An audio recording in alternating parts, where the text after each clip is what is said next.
drug that is kind of like experimental. So this drug is known as what? The Amenamevir. Okay, so when you hear all those Abacavir, you know that this kind of like a member of those guys. Do you understand? So Amenamevir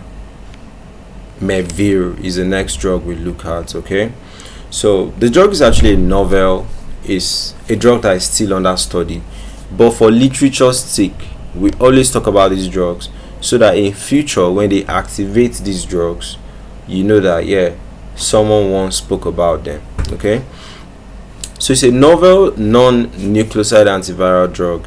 It acts as a helicase primase inhibitor. It is developed for the treatment of what?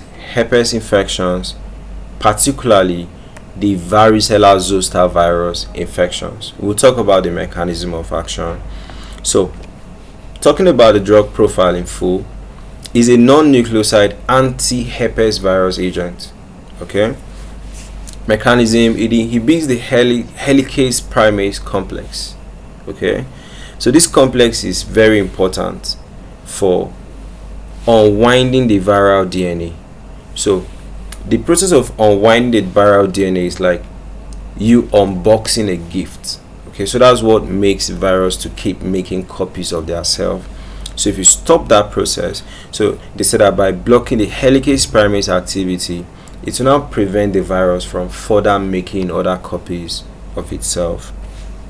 Okay, so that's what we got. So let's move.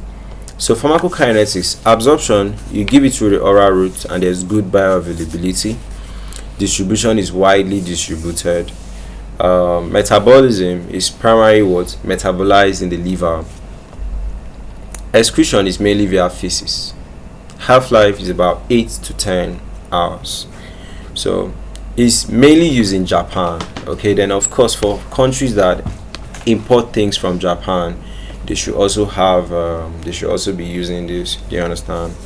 So the drug is still being investigated upon. Okay, and it is showing what promises in using treating herpes zoster virus infections, then herpes simplex virus infections. That's the type 1 and type 2. So adverse effects, you know, from studying a drug you can know the possible adverse effects. So it can cause headache, gastrointestinal upset, mild rashes. Of course they are testing these drugs on humans, but just that it's not open for use. Okay, so that's what we got for Amenamevir.